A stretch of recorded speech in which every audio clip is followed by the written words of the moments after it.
Hello बच्चों, बहुत बहुत स्वागत है आपका अपने चैनल कक्षा गणित में। हम लोग आज स्टार्ट करेंगे त्रिविमीय ज्यामिति।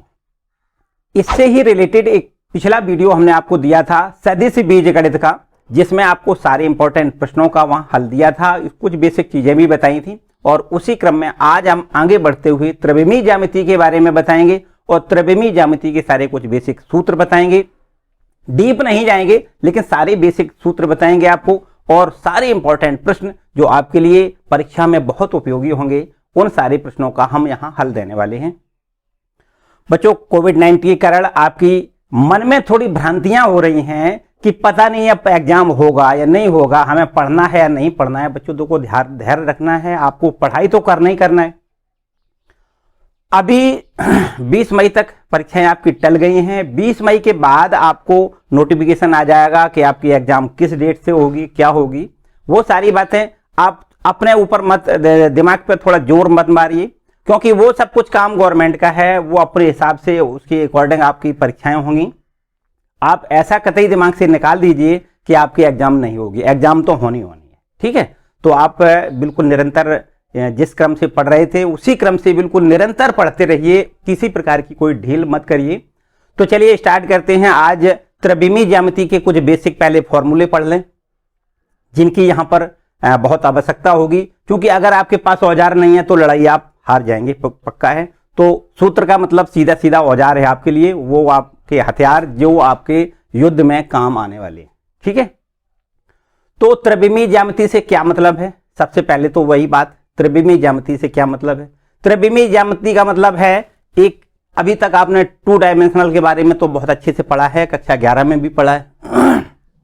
एक्स अक्ष और वाई अक्ष, एक्स अक्ष और वाई अक्ष के एक लंबवत अक्ष और बना दिया जाए, जिसको हम जेड अक्ष कहेंगे, तो वहां पर 3 विमाएं हो जाएंगी। इस प्रकार से देखो, यहां पर ये आपका ये एक्स अक्ष हो गया, और इसी के परपेंडिकुलर ये वाई अक्ष है। देखो 2 अक्ष हैं तो हम बना सकते हैं लंबवत, लेकिन तीसरा अक्ष जो इस पर एक्स और वाई दोनों अक्षों पर लंबवत होगा, वो अक्ष बनाने में थोड़ी दिक्कत है, तो हम इस प्रकार से यहां बना देते हैं, ठीक।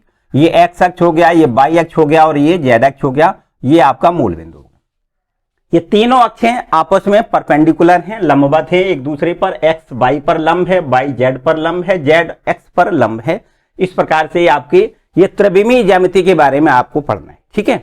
अब इस त्रिविमीय ज्यामिति में कोई रेखा अगर दी जाए और उस रेखा का एक्स अक्ष के साथ झुकाव, त्रिविमीय ज्यामिति में अगर आपकी कोई रेखा दी जाए और उस रेखा का एक्स अक्ष से झुकाव अल्फा है, वाई अक्ष से झुकाव अगर बीटा है, और जेड अक्ष से झुकाव अगर गामा है, तब दिग कोसाइन एल बराबर हो जाएगा कॉस अल्फा। अगर कोई रेखा एक्स अक्ष से अल्फा कोण बनाती है तो उसकी दिग कोसाइन एल बराबर कॉस अल्फा हो जाएगी। और एम बराबर अगर कोई रेखा एक्स वाई अक्ष से बीटा कोण बनाती है तो इसकी दिग कोसाइन एम बराबर कॉस बीटा हो जाएगी। और यदि यही रेखा जेड अक्ष के साथ में गामा कोण बनाती है तो इसकी दिग कोसाइन एन के द्वारा डिनोट की जाएगी, तो एन बराबर कॉस गामा होता है, ठीक है। तो इस प्रकार से पहला आपका ये एक फॉर्मूला कह सकते हैं। दूसरे नंबर का एक फॉर्मूला देखो, अगर कोई दो बिंदु दिए जाएं, इन दोनों बिंदुओं को मिलाने से जो रेखा प्राप्त होगी, जैसे मान लेते हैं एक पी बिंदु है, इसको हम नाम दे दें x1 y1 z1 एक बिंदु है, और एक दूसरा बिंदु जिसका नाम हमने q दिया है, उसके निर्देशांक मान लेते हैं x2 y2 z2 हैं।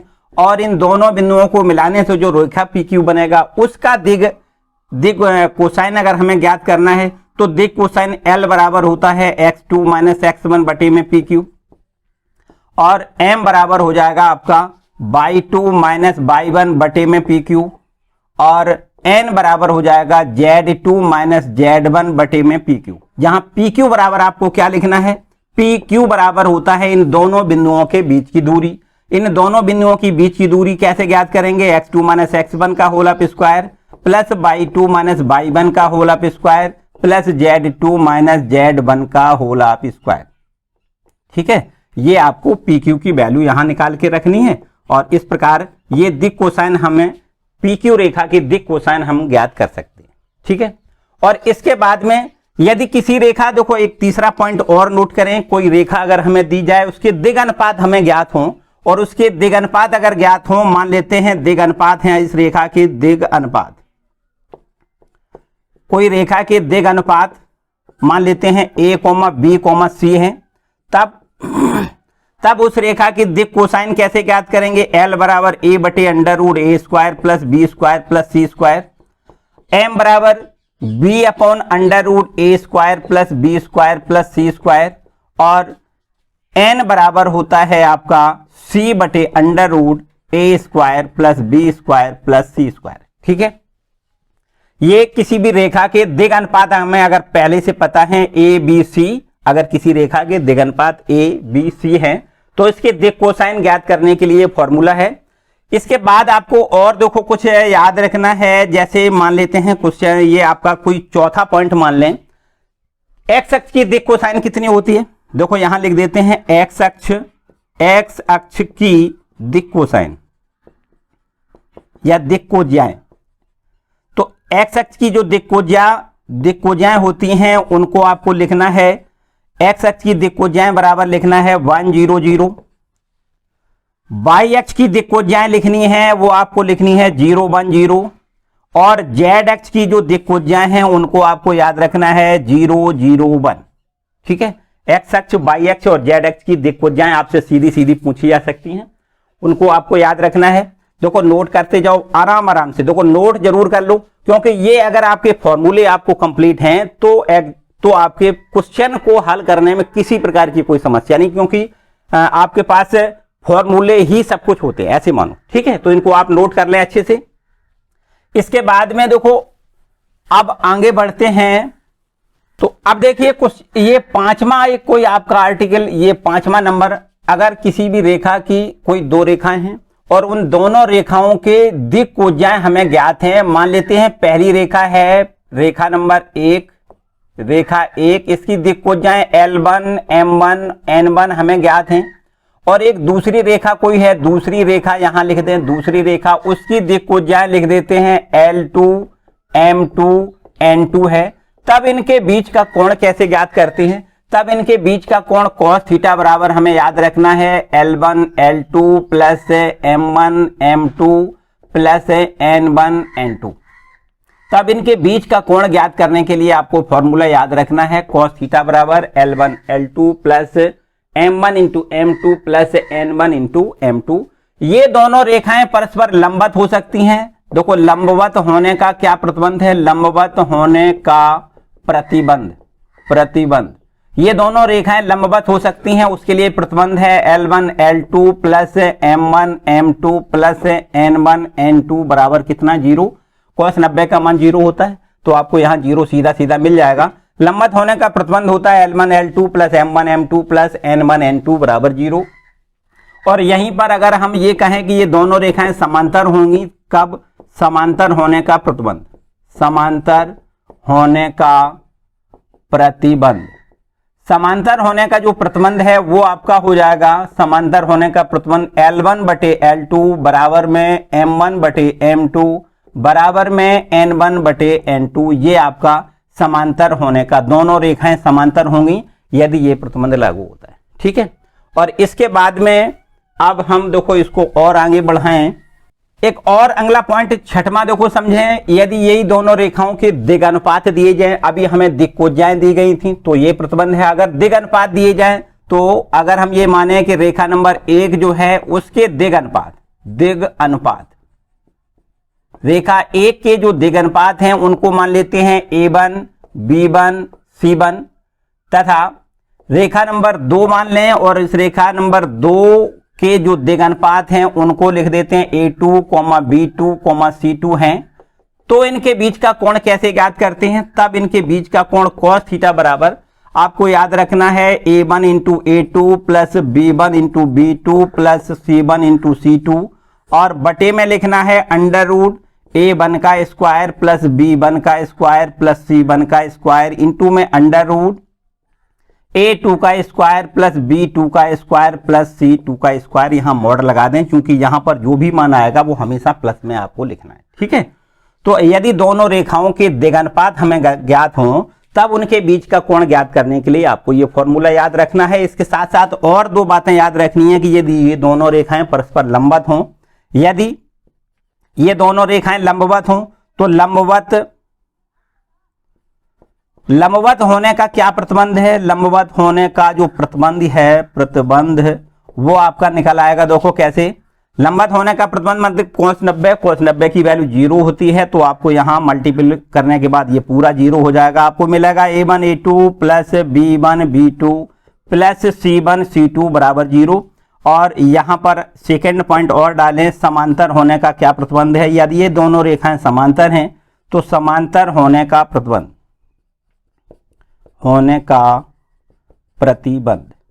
समांतर होने का प्रतिबंध है वो है आपका a1 बटे a2 बराबर में b1 बटे b2 बराबर में c1 बटे c2। ठीक है, ये दोनों रेखाएं समांतर होंगी यदि ये प्रतिबंध a1 बटे a2 बराबर b1 बटे b2 बराबर c1 बटे c2 हो, और ये दोनों रेखाएं लंबवत होंगी यदि a1 into a2 plus b1 into b2 plus c1 into c2 बराबर 0 हो जाए। ठीक है, तो इस तरीके से ये आपके कुल अभी केवल और केवल 6 सूत्र आपके हुए, इनको रब कर लें और इसके आगे थोड़े और देखो कुछ सूत्रों को बढ़ाएंगे हम। इसको पहले रब कर देते हैं। अब देखते हैं रेखा का समीकरण। एक बिंदु दिया जाए और एक सदिश दिया जाए। एक बिंदु के देखो यहां लिख देते हैं बिंदु ए, कोई एक बिंदु ए है, बिंदु ए जिसका इसे सदिश हमने ए मान लिया है, तो बिंदु ए से जाने वाली बिंदु ए से होकर जाने वाली तथा सदिश बी के समांतर रेखा का समीकरण। एक बिंदु से जाने वाली तथा दिए गए सदिश बी के समांतर रेखा का समीकरण आपको याद रखना है। आर बराबर होता है ए प्लस लैम्डा बी, जहां लैम्डा कोई भी अचर संख्या है। बिंदु ए से जाने वाली तथा बी सदिश के समांतर रेखा का समीकरण आर बराबर ए प्लस लैम्डा बी, इसको याद रखना है। इसके बाद देखो यहां पर इसका सदिश समीकरण भी पूछा जा सकता है। अभी आपके यहां पर कितने हो गए थे? 6 पॉइंट, ये 7वां शायद होगा, या देख लो जो भी हो, 7वां या 8वां जो भी हो। देखो यहां पर एक दूसरा अगला पॉइंट और समझ लें। अगर ये बिंदु कोई इस प्रकार दिया जाए, बिंदु x1, y1, z1 से होकर जाने वाली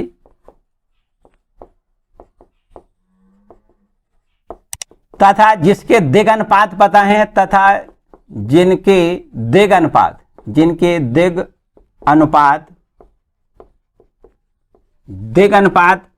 LMN हो, तो रेखा का क्या समीकरण होगा?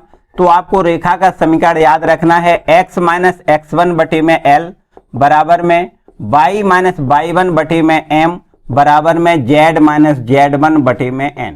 याद रखना है, एक बिंदु x1 y1 z1 हमें दिया जाए और इसके रेखा के दिग अनुपात हमें पता हो, दिग अनुपात नहीं दिक कोज्याएं, यहां आपको लिखना है दिक कोज्याएं। दिक कोज्याएं हमें पता है LMN, तो उस रेखा का समीकरण होता है x माइनस x1 बटे L बराबर y माइनस y1 बटे M बराबर z माइनस z1 बटे n। और इसके और आगे थोड़ा देखें, जब दो बिंदु दिए जाएं, दो बिंदुओं से होकर जाने वाली रेखा का समीकरण यहां लिख देते हैं। बिंदुओं A व B से होकर जाने वाली रेखा का समीकरण। तो दो बिंदुओं से होकर जाने वाली रेखा का समीकरण सूत्र होता है R बराबर A plus lambda into B minus A, जहां लैम्डा कोई भी अचर संख्या है। R बराबर A plus lambda B minus A. ठीक है, तो दो बिंदुओं से होकर जाने वाली रेखा का समीकरण ये आपको याद रखना है। यदि बिंदु हमें कोई इस प्रकार दिए जाएं, एक बिंदु दिया जाए x1 y1 z1, ठीक है, ये आपका कार्तीय समीकरण है, ये सदिश समीकरण, ये कार्तीय समीकरण के रूप में अगर रेखा का समीकरण पूछा जाए तो बिंदुओं x1, y1, z1 तथा एक दूसरा बिंदु दिया जाए x2, y2, z2 से होकर जाने वाली रेखा का समीकरण या कार्तीय समीकरण भी कह सकता है। ठीक है, दो बिंदुओं से होकर जाने वाली रेखा का कार्तीय समीकरण आपको याद रखना है। ये हो जाएगा x माइनस x1 बटे x2 माइनस x1 बराबर में y माइनस y1 बटे में y2 माइनस y1 और बराबर में z माइनस z1 बटे में Z2 माइनस Z1। ठीक है, तो ये दो बिंदु दिए जाएं और इन दोनों बिंदुओं से होकर जाने वाली रेखा का कार्तीय समीकरण आपको इस सूत्र से डिनोट करना है। x माइनस x1 बटे में x2 माइनस x1 बराबर y माइनस y1 बटे में y2 माइनस y1 बराबर में z माइनस z1 बटे में z2 माइनस z1। ठीक है, तो ये आपके केवल और केवल अभी तक हमने आपको 10 फॉर्मूले बताए हैं और इसी के आगे यहां पर देखिए 11वें नंबर पे आपको याद रखना है, दो रेखाएं दी जाएं, उनके बीच का कोण पूछा जाए। मान लेते हैं पहली रेखा है r बराबर में a1 plus lambda b1, r बराबर a1 प्लस लैम्डा b1 तथा एक दूसरी रेखा दी जाए r बराबर a2 प्लस म्यू b2। इस प्रकार से दो रेखाएं दी जाएं और इन दोनों रेखाओं के बीच का कोण आपसे पूछा जाए। बीच का कोण, अगर ये मान लेते हैं बीच का कोण थीटा है तो आपके पास एक फॉर्मूला याद रखना है, cos थीटा बराबर b1 डॉट b2। क्या लिखना है? b1 डॉट b2 और अपॉन में लिखना है मॉड b1 इंटू में मॉड b2। ठीक है, इस प्रकार से, और इसको यहां मॉड में बंद कर दें, मतलब यहां पर भी आपको कोई भी वैल्यू माइनस वाली नहीं लिखनी है, प्लस वैल्यू लिखनी है। ठीक है, तो इन दोनों रेखाओं के बीच का कोण ज्ञात करने के लिए आपके पास फॉर्मूला है cos थीटा बराबर b1 डॉट b2 अपॉन में mod b1 into mod b2 और इसका मॉड ले। ठीक है, तो इस तरीके से ये आपके 11 केवल अभी तक आपने फॉर्मूले पढ़े और इसको अब हम और आगे रफ कर देते हैं। आगे थोड़े और आपको बढ़ने हैं। देखो अब आपके पास ये आपका नंबर हो जाएगा 12वां। ठीक है, सूत्र का 12वां नंबर देखो कौन सा 12वां सूत्र है। तो अब देखते हैं 12वें नंबर पर दो रेखाएं हमें दी जाएं, इनके देखो बीच की दूरी कैसे याद करेंगे। दो रेखाओं के बीच की दूरी यहां लिख दें, दो रेखाओं, पहली रेखा लिख देते हैं r बराबर a1 प्लस लैम्डा b1, एक रेखा ये है आपकी, और कॉमा दूसरी रेखा है r बराबर a2 प्लस म्यू b2। और इन दोनों रेखाओं के बीच की दूरी अगर आपसे पूछी जाए, इन दोनों रेखाओं के बीच की दूरी, अगर इन दोनों रेखाओं के बीच की दूरी को d से डिनोट कर दें तो d बराबर आपको याद रखना है a2 माइनस a1। क्या लिखना है? a2 minus a1 dot b1 cross b2 और अपॉन में लिखना है mod of b1 cross b2। इस प्रकार से देखो लिखना है। ठीक है, और इसका मॉडल है। तो यहां पर ये दोनों रेखाओं के बीच की दूरी ज्ञात करने के लिए फॉर्मूला है, बहुत इंपॉर्टेंट। यहां से एक प्रश्न आपका जरूर आएगा इस सूत्र पर, सीधा सीधा सूत्र होता है, कुछ भी नहीं करना है।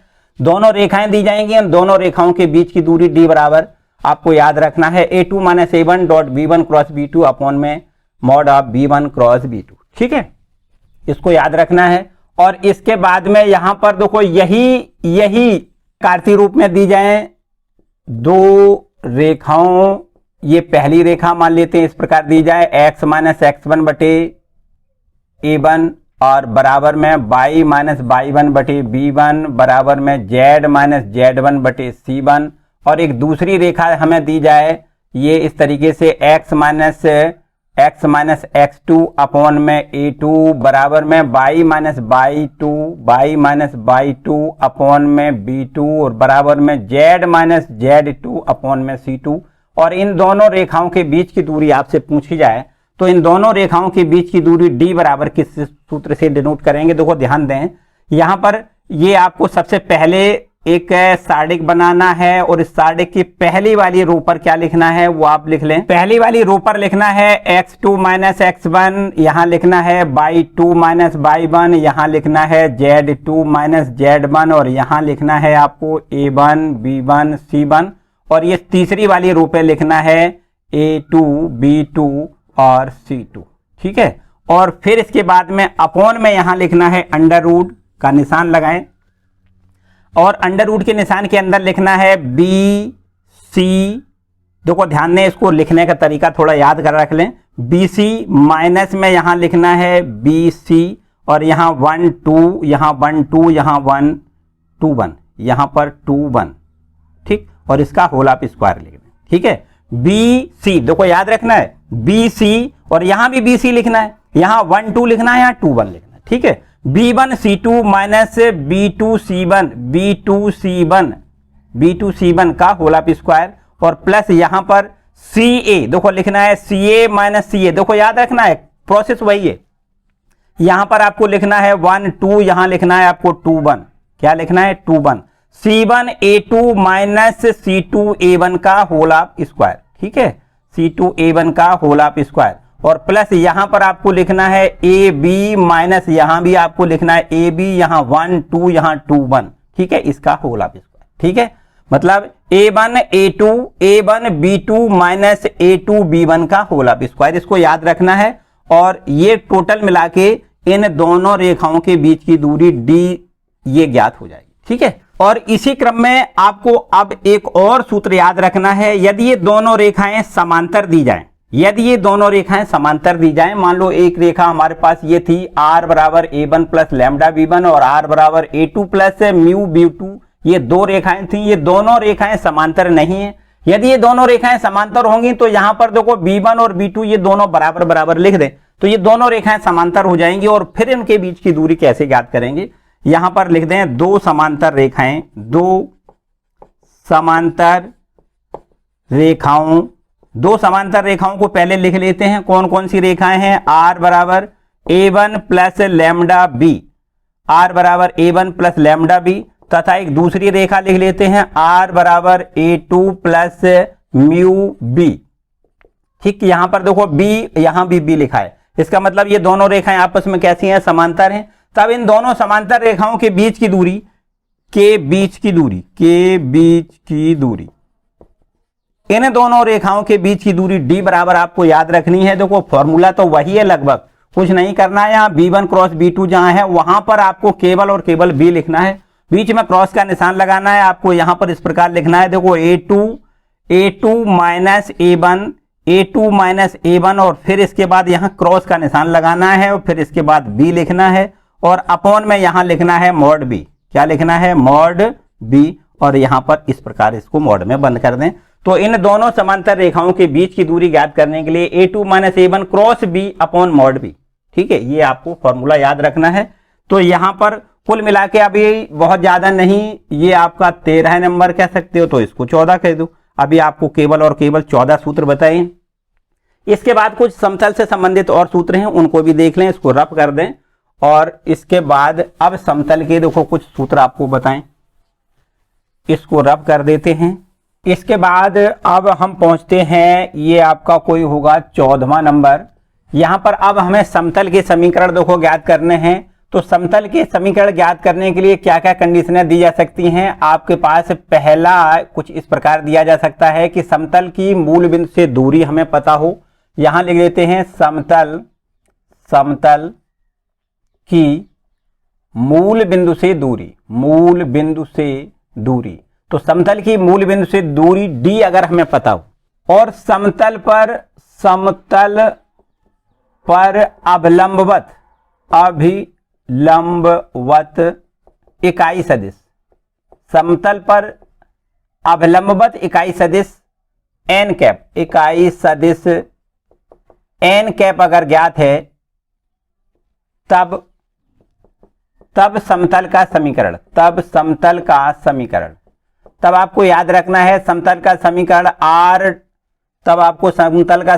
R डॉट n कैप बराबर D याद रखना है ये, ठीक है। समतल की मूल बिंदु से दूरी D अगर हमें पता है और समतल पर अवलंबित इकाई सदिश n कैप पता है, तब समतल का समीकरण R डॉट n कैप बराबर D आपको याद रखना है।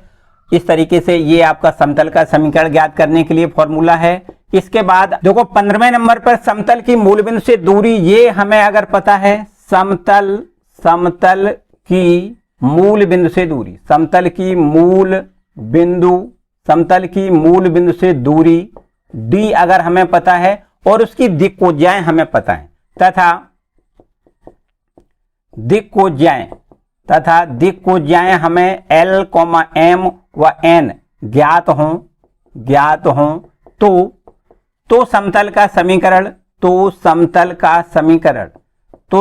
समीकरण आपको याद रखना है LX plus MY plus NZ बराबर में D, ठीक है। तो ये आपको याद रखना है समतल का समीकरण। यदि समतल की दिक्कोज्याएं हमें पता है और मूल बिंदु से समतल की दूरी D हमें पता है, तब समतल का समीकरण LX plus MY plus NZ बराबर D द्वारा डिनोट किया जाएगा। इसके बाद अब आप ये आते हैं 16वें नंबर सूत्र पर। इसके बाद 16वें नंबर पे देखो, बिंदु A से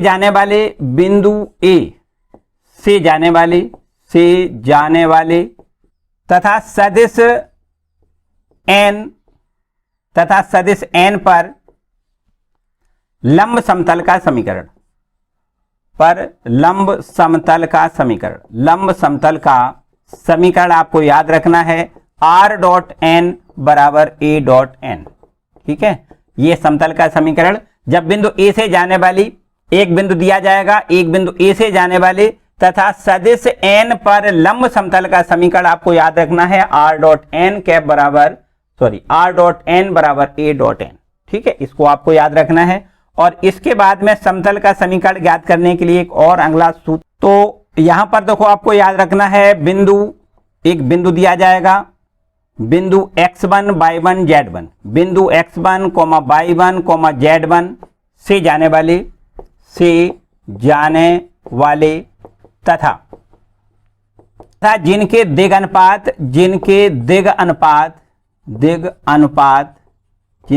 अनुपात ये मान लेते हैं, दिग अनुपात हमें दिए गए हैं a, b व c हैं, तब समतल का समीकरण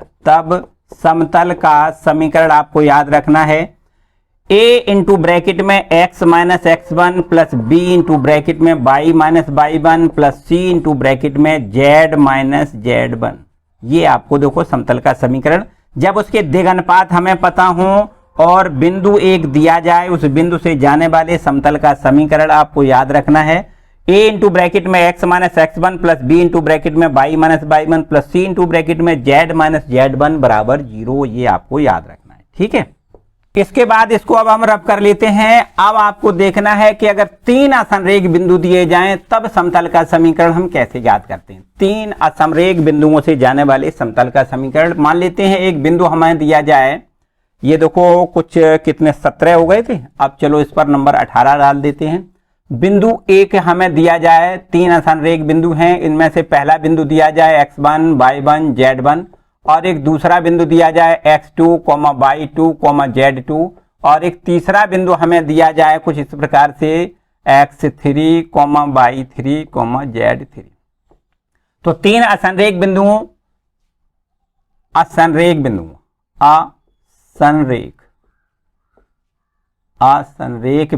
है ना, असमरेख बिंदुओं से जाने वाले समतल का समीकरण, 3 असमरेख बिंदुओं से जाने वाले समतल का समीकरण आप याद रखिए। आपको याद रखना है x minus x1 y minus y1 y minus y1 z minus z1। यहां पर देखो एक सारणिक आपको बनाना है, इस सारणिक में आपको ये फॉर्मूला लिखना है x minus x1 y minus y1 z minus z1। यहां आपको लिखना है x2 माइनस x1, यहां लिखना है y2 माइनस y1, यहां लिखना है z2 माइनस z1 और इसके बाद यहां लिखना है x3 माइनस x1। ये है आपका y3 माइनस y1, ये z3 माइनस z1 और बराबर में 0। तो यहां पर इस प्रकार से 3 असमरेख बिंदुओं से जाने वाले समतल का समीकरण आपको ये याद रखना है, x minus x1 y minus y1 z minus z1। ये रो नंबर 1 पर लिखना है।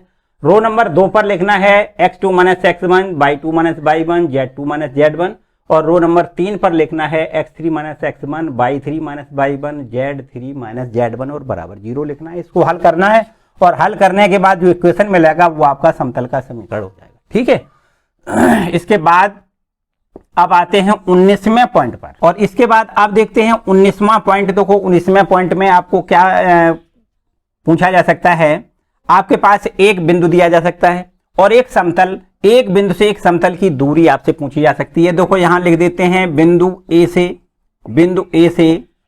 समतल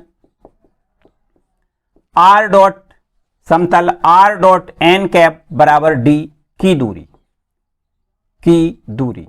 तो किसी भी बिंदु से इस समतल की दूरी कैसे ज्ञात करते हैं, आपको सीधा सीधा याद रखना है, ये लिखना है d minus a dot n ये इस तरीके से d minus a dot n और इसको मॉड में बंद कर दें।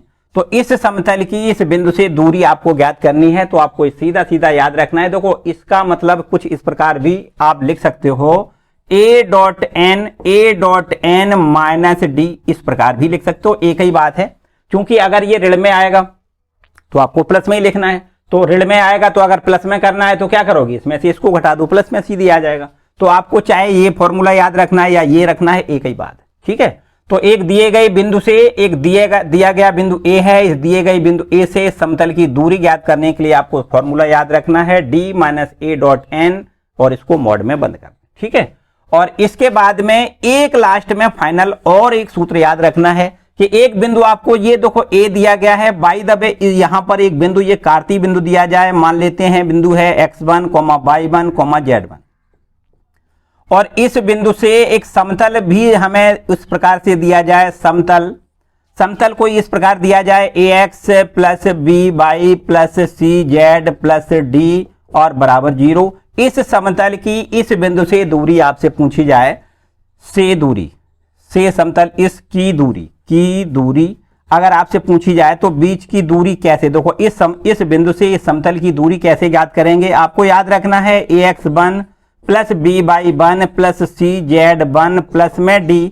और अपॉन में याद रखना है अंडर रूट का निशान लगाएं। x के गुणांक है a तो a का स्क्वायर लिखना है, y का गुणांक है b का स्क्वायर लिखना है, z का गुणांक है c का स्क्वायर लिखना है और यहाँ मॉड लगाना है। ठीक है, तो किसी दिए गए बिंदु से किसी समतल की दूरी ज्ञात करने के लिए यहाँ पर ये सदिश समीकरण जब दिया जाए, सदिश समीकरण दिया जाए तब बीच की दूरी ज्ञात करोगे इस फॉर्मूले से। और यदि ये समतल का कार्तीय समीकरण दिया जाए और ये एक बिंदु दिया जाए x1, y1, z1, इस बिंदु से इस समतल की दूरी ज्ञात करने के लिए आपको फॉर्मूला याद रखना है ax1 plus by1 plus cz1 plus d बटे under root a square plus b square plus c square, इसका मॉडल। ठीक है, तो इस प्रकार से सारे फॉर्मूले आपके कुछ हमने 20 फॉर्मूले आपको यहाँ पर बताए।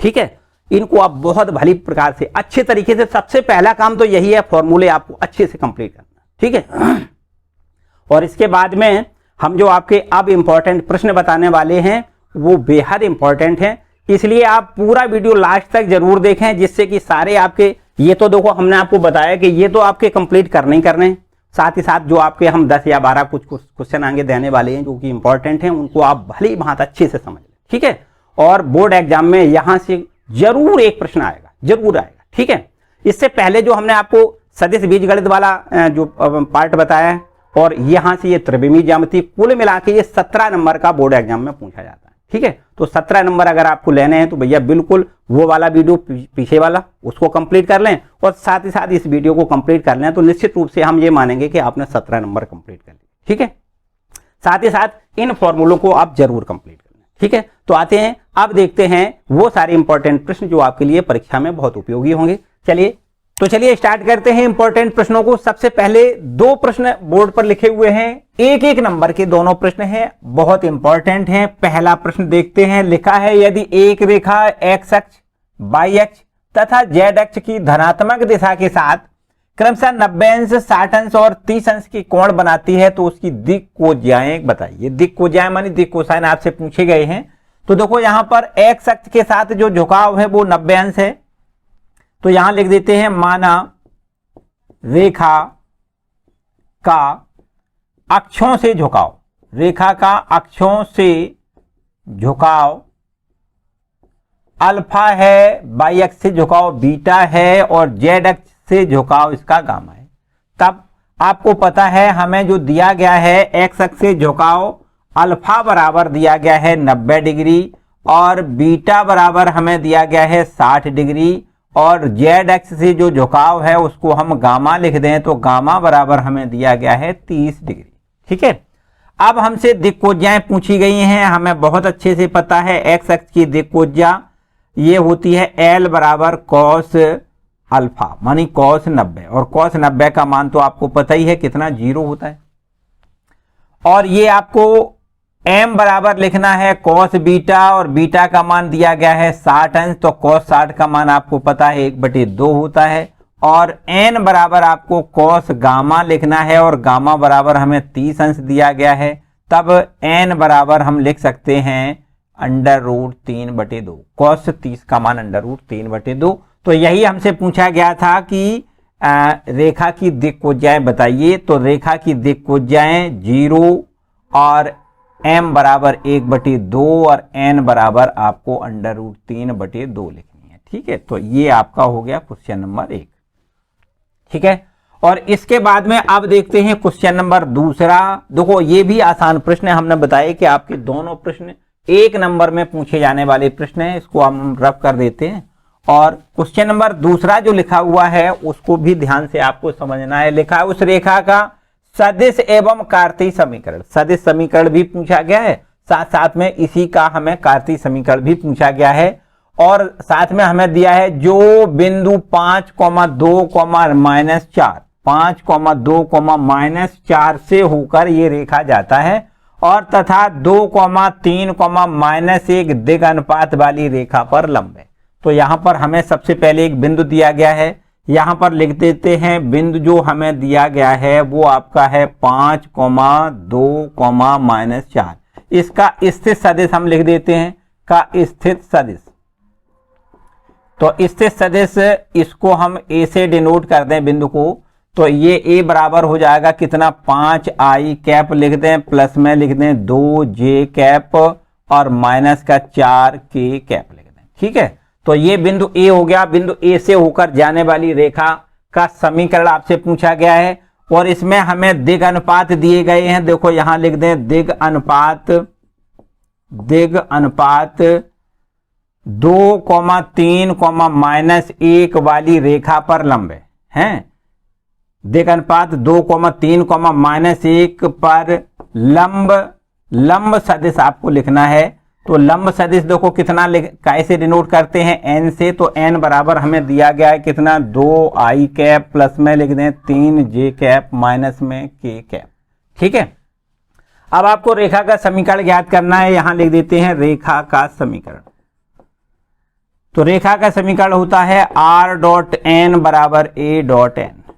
रेखा का समीकरण क्या होता है r.n बराबर a.n। तो r.n और n बराबर आपको लिखना है 2i कैप, प्लस में 3j कैप, माइनस में k कैप, बराबर में a.n और a बराबर लिख देते हैं 5i cap plus 2j cap minus का 4k कैप और यहाँ डॉट का निशान लगाएं और इसके बाद n की वैल्यू लिख देते हैं 2i कैप प्लस में 3j cap minus k cap. ठीक है, तो इस प्रकार से यहां पर देखो ये रेखा का समीकरण हमें मिल जाएगा r.2i plus 3j minus k। यहां अगर हम कैप ना कहें तो आपको कैप लिखना है। ठीक है, और इसके बाद में यहां देखो इसका डॉट प्रोडक्ट कैसे करते हैं पता ही है, i का i से गुणा, j का j से गुणा, k का k से गुणा करें, बाकी सब शून्य हो जाएंगे। तो आपको लिखना है 5 दूनी 10 यहां हो जाएगा, 2 का 3 में गुणा ये 6 हो जाएगा और ये माइनस माइनस प्लस हो जाएगा, 4 एकम 4 इसको लिख दें। तो ये हमें समतल ये रेखा का समीकरण मिल जाएगा r.2i प्लस में 3j माइनस का k और बराबर में इधर देखो कितना हो गया 10 और 10 20। ठीक है, ये हो गया रेखा का सदिश समीकरण। इसी समीकरण को अगर हमें कार्तीय समीकरण में बदलना है तो याद रखिए किसी भी रेखा के समीकरण को अगर हमें कार्तीय समीकरण में बदलना है तो आप याद रखिए x ये r का मान लिख दिया करेंगे xi plus yj plus zk। क्या लिखेंगे, ये r का मान हम लिखेंगे xi plus yj plus zk रखने पर यहां लिख देते हैं और इसके बाद में यही समीकरण हमारा ये कार्तीय समीकरण बदल जाएगा। देखो r का मान यहां लिख देते हैं xi plus yj plus zk और ये डॉट का निशान और फिर इसके बाद में यहां पर देखो ये ज्यों का त्यों लिखेंगे 2i plus 3j minus k plus 3j minus में k और ये बराबर में कितना है 20 है, बराबर में क्या लिखेंगे 20। ठीक है, तो इस प्रकार से देखो इसका यहां से हम डॉट प्रोडक्ट कैसे करते हैं वही प्रोसेस है, i का i से गुणा करेंगे तो 2x हो जाएगा, j से j का गुणा करेंगे तो आपको 3y लिखना है और z का ये आपका k से k का मल्टीपल तो माइनस का ये z मिलेगा और बराबर में 20 आपका ज्यों का त्यों।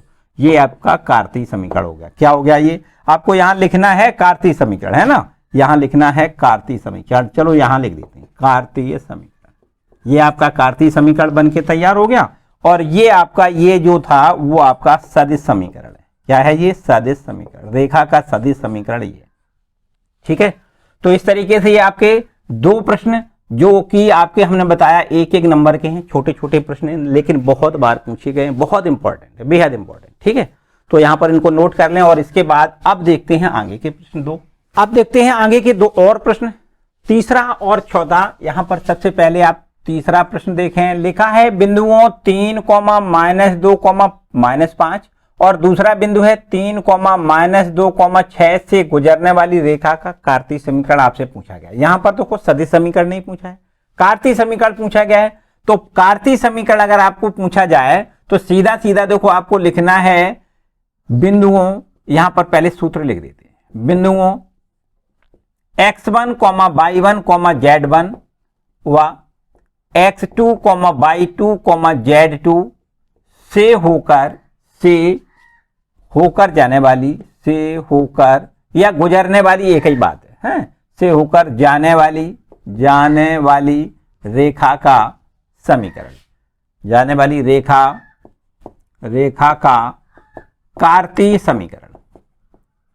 ठीक है, तो कार्तीय समीकरण क्या लिखना है आपको? x - x1 upon x2 - x1 बराबर लिखना है y - y1 upon y2 - y1, y2 - y1 और बराबर में z - z1 अपॉन में लिखना है z2 - z1।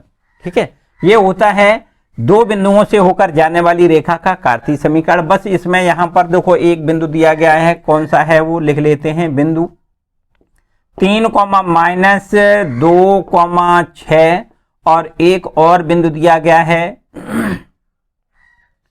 ये पहला बिंदु है 3, -2, -5, 3, -2, -5 और दूसरा बिंदु है आपके पास 3, -2, 6 से गुजरने वाली, से गुजरने वाली रेखा का समीकरण, गुजरने वाली रेखा का समीकरण। क्या लिखना होता है आपको?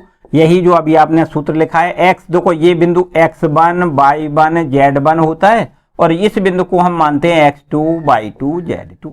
ठीक है, बस इसमें यहां लिख देते हैं। तो x - x1 आपको 3 लिखना है अपॉन में x2 - x1, 3 - 3 हो जाएगा। ठीक है ना, और बराबर का निशान लगाएं, फिर y2 देखो यहां क्या लिखना है, y - y1, तो y - y1 के लिखना है -2 माइनस प्लस का 2 हो जाएगा अपॉन में y2 - y1, y2 है कितना, -2, y2 - y1 है माइनस प्लस का 2 हो जाएगा और बराबर में ये हो जाएगा z - z1 और z1 की वैल्यू -5, तो माइनस प्लस का 5 हो जाएगा अपॉन में z2 - z1 माने 6 माइनस प्लस का 5। ठीक है, तो ये आपका सदिश रेखा का कार्तीय समीकरण मिल जाएगा। x - 3 बटे ये 0 हो जाएगा, बराबर में y + 2 बटे ये भी 0 हो जाएगा और बराबर में z प्लस में 5 और बटे में ये आपका 6, 5, 11 हो जाएगा। ठीक है, तो इस तरीके से ये हो गया रेखा का कार्तीय समीकरण। ये क्वेश्चन नंबर हो गया आपका तीसरा। और इसके बाद इसको आप देखते हैं क्वेश्चन नंबर 4 को। देखो यहां रब कर दें, आराम से आप नोट जरूर कर लिया करो, हर प्रश्न को अच्छे से नोट कर लें बढ़िया तरीके से, क्योंकि आपको जिस दिन एग्जाम देनी है उस दिन इन प्रश्नों को जरूर पढ़ना है। ठीक है, पूरा ऑल ओवर कोर्स तो आप पढ़ नहीं सकते हो। ठीक है, और यदि अभी से अगर आपको ऑल ओवर कोर्स की पूरी की अगर आपको एक बार फिर से रिवीजन करना है तो डिस्क्रिप्शन में लिंक दे दिया गया है, आप उस पर क्लिक करके इन पूरे एक्सरसाइज के प्रश्नों को वहां से आप देख सकते हो। ठीक है, तो अब देखते हैं क्वेश्चन नंबर 4। यहां लिखा है उस समतल का समीकरण ज्ञात करिए जिसकी मूल बिंदु से दूरी हमें दी गई है। मूल बिंदु से दूरी को हम P से देखो डिनोट करते हैं। P बराबर हमें कितना दिया है, 15। याद रखिए यहां पर रेखा का समीकरण नहीं बल्कि समतल का समीकरण आपसे देखो पूछा गया है। क्या पूछा गया है, समतल का समीकरण। तो समतल का समीकरण यहां ज्ञात करना है जिसकी मूल बिंदु से दूरी P कहलाती है, बराबर 15 इकाई दी गई है तथा उस पर लंब इकाई सदिश इसको n से लिखते हैं और n बराबर दिया गया है 2i cap minus j cap plus में लिख दें 2k कैप। अब हमें समतल का समीकरण ज्ञात करना है तो लंबवत इकाई सदिश पहले निकालेंगे।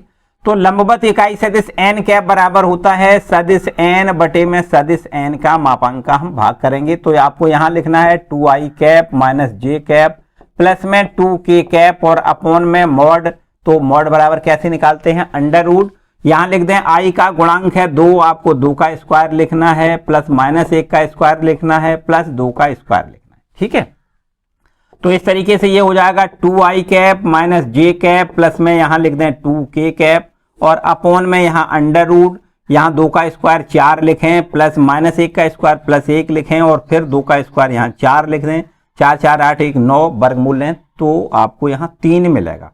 कितना, 2i cap minus j cap plus में 2k कैप और अपॉन में यहां नीचे 3 लिख दें, तो ये हमें लंबवत इकाई सदिश मिल जाएगा। ठीक है, n कैप।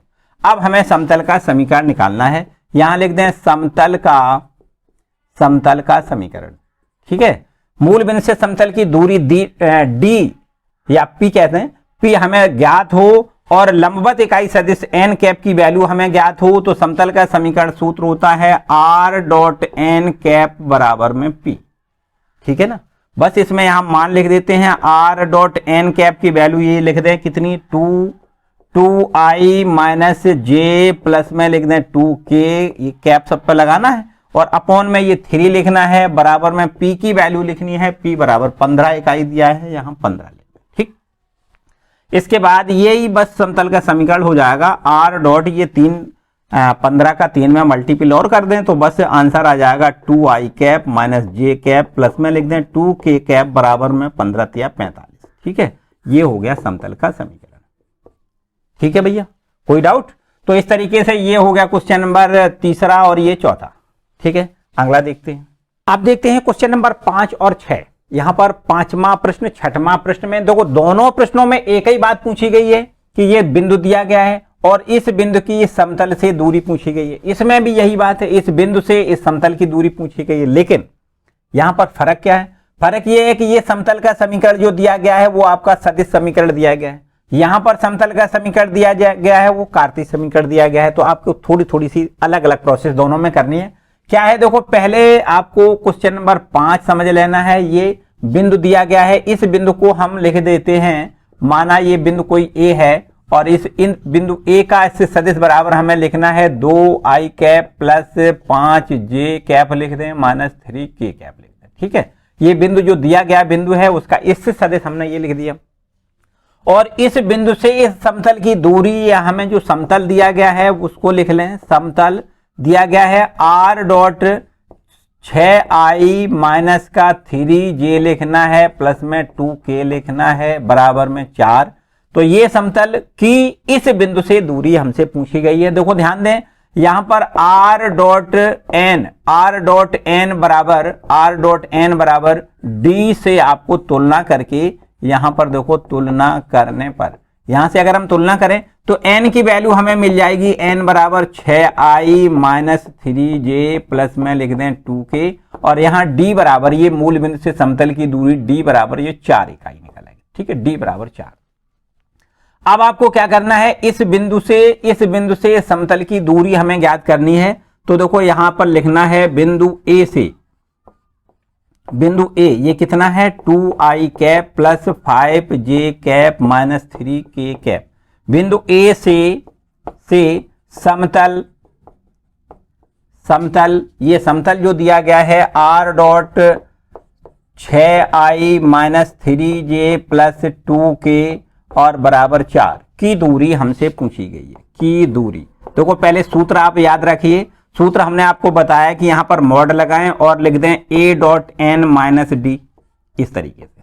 ठीक है, ये याद रखिए, ये जरूरी नहीं है यही लिखना है, अगर आपको ये लिख दें तो भी सही है, d minus a dot n बराबर ये, इस तरीके से जो भी मर्जी आप लिख सकते हो। चूंकि मॉड है माइनस का निशान तो प्लस अपने आप लिखना है, चाहे इसमें मान लिख दें या इसमें लिख दें, कोई फर्क वाली बात नहीं। ठीक है, तो यहां से चलो ऊपर वाले में रख देते हैं, बराबर का निशान लगाएं, मॉड का निशान लगाएं। a डॉट n, a की वैल्यू पहले हम ये लिख दें 2i plus 5j minus 3k और ये आपका डॉट का निशान लगाने के बाद n लिख दें और n की वैल्यू हमें देखो ये दी गई है 6i माइनस 3j प्लस में लिख दें 2k और ये इसको माइनस का निशान लगा के d लिखना है, d बराबर 4 इकाई है, यहां लिख दें 4 और इसको मॉड में बंद कर दें। ठीक है, बस इस यहाँ पर डॉट प्रोडक्ट कैसे करते हैं आपको पता ही है, आई का आई से गुणा करते हैं, जे का जे से करते हैं, के का के से करते हैं। ठीक है, तो यहाँ पर 6 दूनी 12, इसको लिख दें 12, और ये आपका 5 या 15 ये माइनस का हो जाएगा, और ये भी प्लस माइनस माइनस 3 दूनी 6 हो जाएगा, और ये -4 आपका ज्यों का त्यों। ठीक है, अब आप देखिए ध्यान से समझें, ये आपका 6 4 10 और 10 में 25 हो जाएगा, ये माइनस का 25 हो जाएगा और प्लस का है 12, तो आपका निश्चित रूप से यहाँ पे माइनस का 13 बचेगा। अब हमने बताया माइनस तो लिखना नहीं है, दूरी ऋणात्मक होती नहीं है, आपको 13 इकाई लिखना है। ठीक है, 13 इकाई, इतना क्लियर। तो ये देखो दिए गए बिंदु से समतल की दूरी ज्ञात करने के लिए आपको फॉर्मूला याद रखना है, a.n - d, ये इसको मॉड में रखना है। ठीक है, तो इस तरीके से ये समतल के इस दिए गए बिंदु से समतल की दूरी, और बिल्कुल ठीक इसी प्रकार से इस बिंदु से इस समतल की दूरी कैसे ज्ञात करोगे। देखो यहां पर इसको अब हम रब कर देते हैं, और रब करने के बाद क्वेश्चन नंबर 6वां, चूंकि हमने बताया सिमिलर है लेकिन प्रोसेस दोनों की अलग अलग है, क्योंकि यहां पर 6वें प्रश्न में आपको कार्तीय समीकरण दिया गया है, ये आपका समतल का कार्तीय समीकरण दिया गया है। तो देखो यहां पर हम इसके लिए भी सूत्र आपको यहां पहले बता दें, यहां लिख दें बिंदु x1, y1, z1, बिंदु इस बिंदु x1, y1, z1 की समतल ax1 ax plus B by plus C Z plus D की दूरी बराबर 0 लिख दें, बराबर 0 की दूरी इस बिंदु से इस समतल की दूरी कैसे ज्ञात करते हैं, बराबर में याद रखना है। इस बिंदु को x1, y1, z1 बिंदु को यहां से संतुष्ट कराते हैं, इस प्रकार लिख दें ax1 plus b/1 plus cz1 plus d आपका ज्यों का त्यों, और बटे में लिखते हैं अंडर रूट, ये लिखते हैं a square plus b square plus c square. यही तो बताया हमने, देखो है ना। इस समतल की इस बिंदु से दूरी ज्ञात करने के लिए यहां पर अगर कार्तीय समीकरण दिया जाए तो ये फॉर्मूला अप्लाई करते हैं, यहां पर लिख देते हैं। देखो ध्यान दें, यहां पर सबसे पहले ये समतल जो लिखा हुआ है इसको लिख लें पहले, ये आपका समतल जो दिया गया है वो आपका कितना है, देखो लिख देते हैं, यहां पहले समतल लिख दें, यहां लिख दें समतल x प्लस में 2y माइनस का 2z माइनस का 9 बराबर 0 की बिंदु 2,3, -5 से दूरी। तो इसकी दूरी हम कैसे ज्ञात करेंगे, बराबर का निशान लगाएं, दूरी बराबर कैसे, तो कोई इस बिंदु को इससे संतुष्ट करा दें। तो यहां पर x का मान कितना लिखेंगे, x का मान 2 लिखेंगे, प्लस में लिखें 2 इंटू y का मान 3 लिख दें, तो y का मान यहां कितना लिखेंगे 3 लिख दें, फिर माइनस का 2 आपका ज्यों का त्यों, z की वैल्यू हम यहां पर माइनस का 5 लिख दें, और -9 आपका ये ज्यों का त्यों। ठीक है, और अपॉन में क्या लिखना होता है, अपॉन में लिखना है अंडर रूट, x का गुणांक देखो यहां 1 है तो आपको लिखना है 1 का स्क्वायर, और इसी प्रकार y का गुणांक है 2 तो प्लस 2 का स्क्वायर लिखना है, z का गुणांक -2 है, यहाँ -2 का स्क्वायर लिखना है। तो बस अब इसको हल करने के बाद बीच की दूरी आपकी इस बिंदु से समतल की दूरी हमें ज्ञात हो जाएगी। कितनी, तो देखो यहां पर 3 दूनी 6 और 2 कितना 8 हो जाएगा, इसमें से आपको माइनस प्लस का 10 हो जाएगा, माइनस के 9 और बटे में देखो यहां पर मॉड का निशान लगाना है, इसको भी याद रखना है। ठीक है, और ये आपको अपॉन में क्या लिखना है, देखो 1 का स्क्वायर 1, 2 का स्क्वायर 4, 4 4 8 और 1 9 लिखना है, 9 का वर्गमूल 3 हो जाएगा।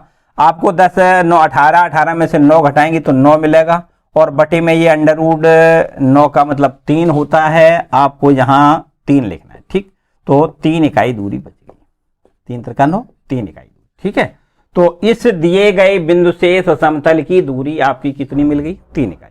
क्लियर है, तो याद रखना है। देखो दोनों सवाल में बात एक ही पूछी गई है लेकिन दोनों प्रश्न अलग अलग तरीके से हैं। अगर आपको समतल का समीकरण, ये आपको सदिश समीकरण दिया जाए और एक बिंदु दिया जाए तब समतल के बीच की दूरी, इस समतल की इस बिंदु से दूरी हमने आपको क्या बताया, a.n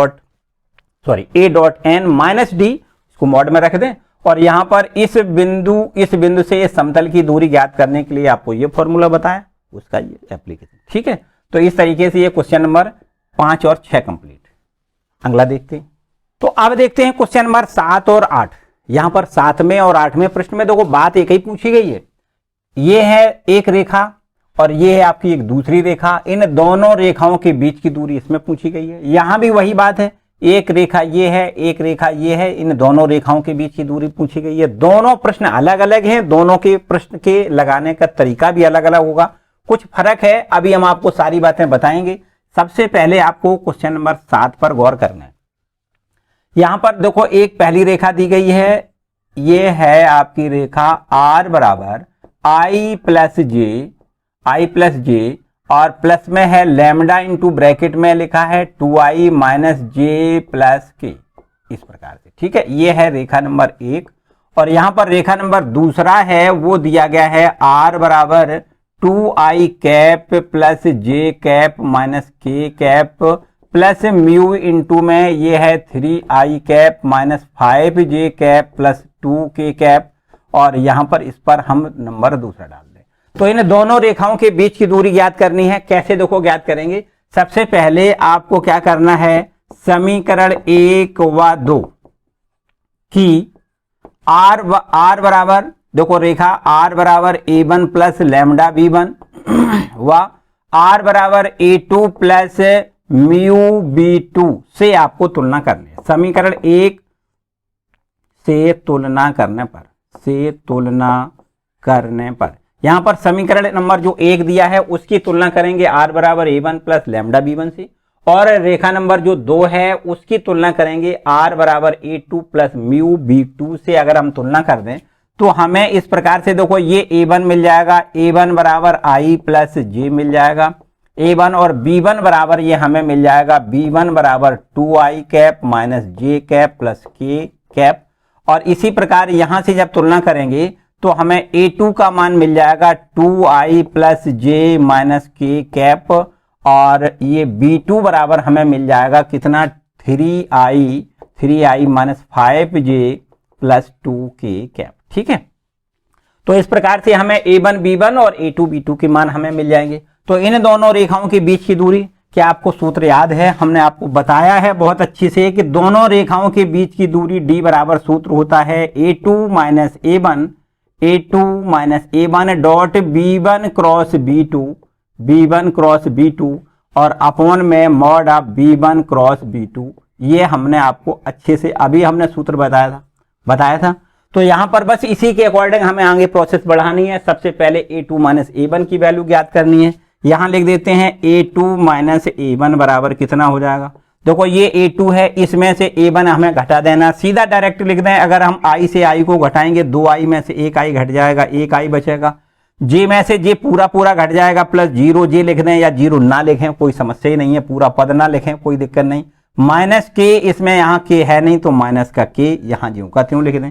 तो a2 माइनस a1 ये हो गया। अब b1 क्रॉस b2 की वैल्यू ज्ञात करनी है, तो यहां लिख देते हैं b1 क्रॉस b2, और क्रॉस प्रोडक्ट तो आपको पता ही है कैसे सार्डिक बना के ज्ञात करते हैं। ठीक है ना, तो यहां पर हम सबसे पहले लिख दें i j के पहली वाली रो में, फिर b1 में जो b1 लिखा हुआ है b1 ये है, इसमें ये गुणांक i j k के जो गुणांक है उनको लिखते हैं। i का गुणांक है कितना 2, j का गुणांक है -1 और k का गुणांक आपको 1 लिखना है। इसके बाद b2 में i j k के गुणांक लिखना है, i का गुणांक यहाँ 3 लिखना है, यहाँ पर -5 लिखना है और फिर इसके बाद 2 लिखना है। इसको हल कर लें तो b1 क्रॉस b2 का मान मिल जाएगा। देखो हल कैसे करेंगे, सबसे पहले i के सापेक्ष इसका प्रसार करें तो देखो यहां से ये कैंसिल करते हैं, माइनस का 2 हो जाएगा, माइनस माइनस प्लस का 5 हो जाएगा। सार्डिक का तो हल करना आपको आता है। फिर माइनस का यहाँ j लिख दें, और माइनस j लिखने के बाद 2 का 2 में मल्टीपल 4 हो जाएगा, और माइनस का 3 एकम 3, ये 3 हो जाएगा। प्लस में यहाँ k लिख दें, और फिर इसके बाद इसको कैंसिल करेंगे तो माइनस का 10, 5 दूनी 10 लिख दें, फिर माइनस से माइनस माइनस प्लस का हो जाएगा 3। ठीक है, तो यहां से हमें अब b1 क्रॉस b2 का मान मिल जाएगा कितना, ये 5 में से 2 घटेगा 3 i कैप लिख दें, और ये आपका माइनस में 1 j कैप बचेगा, और फिर माइनस का ही 7 k कैप लिखना है। ठीक है, अब b1 क्रॉस b2 का हमें मॉड भी निकालना है, तो यहां पर मॉड की वैल्यू लिख देते हैं, यहां लिख देते हैं मॉड की वैल्यू, यहां लिख दें mod of b1 cross b2, mod of b1 cross b2 बराबर कितना हो जाएगा, आपको मॉड का मान पता ही है कैसे निकालते हैं, अंडर रूट का निशान लगा, i का गुणांक 3 है, 3 का स्क्वायर 9 डायरेक्ट लिख दें, जे का गुणांक -1 है, -1 का भी गुणांक आपको वर्ग करके लिखना है, +1 हो जाएगा। और -7 का वर्ग करके लिखना है, प्लस का 7 7 49 हो जाएगा। तो आपको यहाँ कितना मिलेगा, अंडर रूट का निशान लगाओ और ये हो जाएगा 49 और 1 50, और 50 में 9 और जोड़ दें तो आप निश्चित रूप से 59, ठीक 59 लिखोगे। ठीक है, तो ये आपको 59 मिल जाएगा, अंडर रूट 59।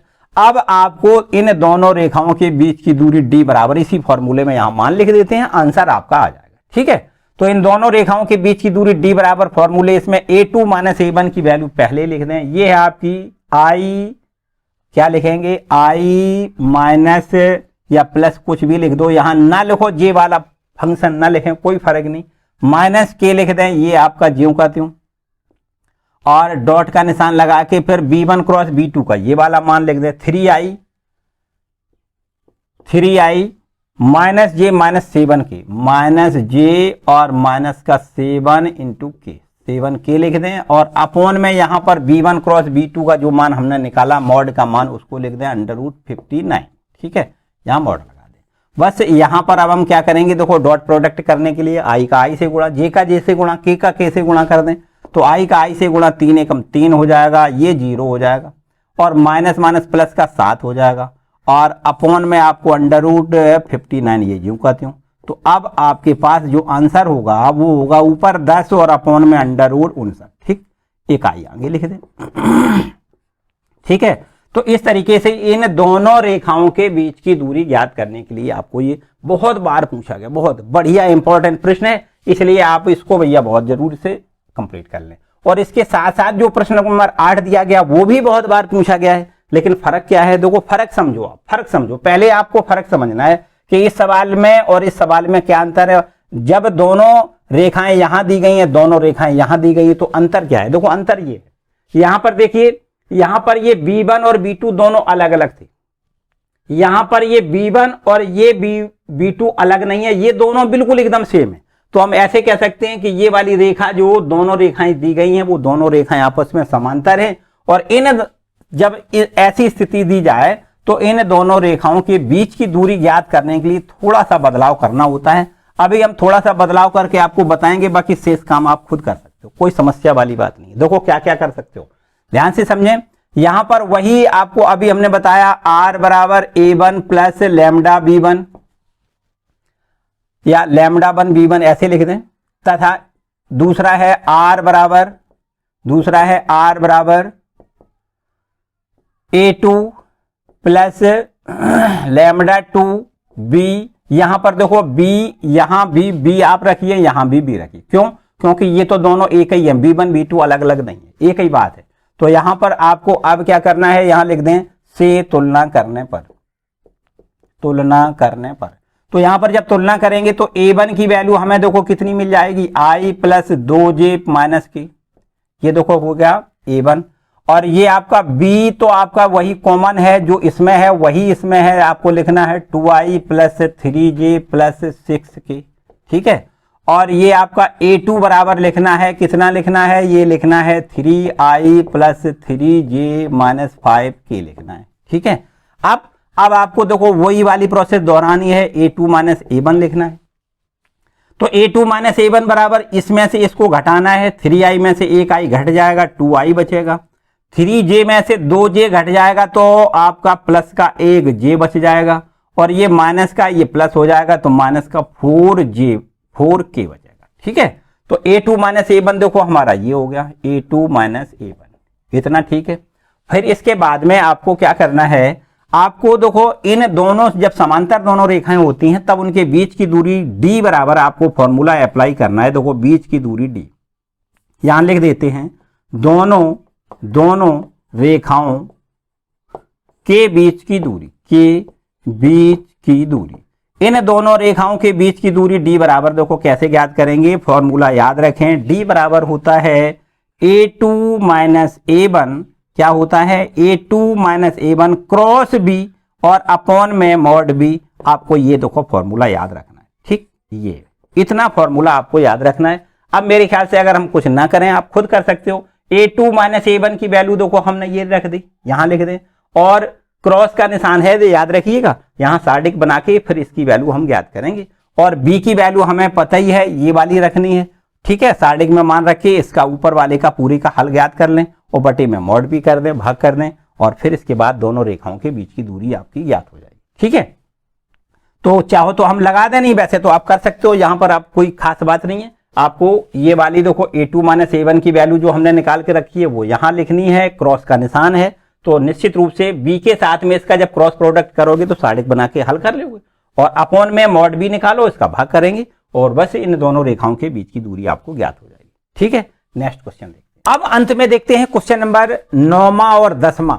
यहां पर जो 9वां प्रश्न और 10वां प्रश्न है, बड़े बड़े प्रश्न हैं, अर्थात हम दीर्घ उत्तरी प्रश्न को कहेंगे। 8 नंबर में ये प्रश्न पूछे जा सकते हैं, बहुत ही बेहद इंपॉर्टेंट प्रश्न है। क्वेश्चन नंबर सबसे पहले आपको 9वां प्रश्न देखना है। देखो 9वां प्रश्न क्या कह रहा है, बिंदु 1,2,3 से इस रेखा x माइनस 6/3 बराबर y माइनस 7/2 बराबर x z माइनस 7 में ऋण 2 पर डाले गए लंब के पाद बिंदु के निर्देशांक आपसे पूछे गए हैं, तथा साथ ही साथ एक और बात पूछी गई है, बिंदु से डाले गए लंब की लंबाई भी आपको बतानी है, और इसके बाद में उसका हमें जो लंब है उसका समीकरण भी बताना है। बस यहां पर 3 प्रश्न एक साथ पूछे गए। तो पहले देखो समझो, सबसे पहले एक हमें जो रेखा दी गई है वो मान लेते हैं ये रेखा हमें दी गई रेखा है, ठीक, और इस रेखा पर हमने लंब डाला है, ये देखो किसी बिंदु से, कौन सा बिंदु है 1,2,3 बिंदु से इस पर हमने जो लंब डाला है वो ये हो गया, और जो लंब का पाद बिंदु होगा, पाद बिंदु का मतलब ये बिंदु इसका पाद बिंदु कहलाएगा, इसको Q डाल दें, ये P डाल दें, ठीक। P बिंदु से इस रेखा पर हमने जो लंब डाला है उस लंब का पाद बिंदु Q के निर्देशांक हमें सबसे पहले पूछे गए इस बिंदु के।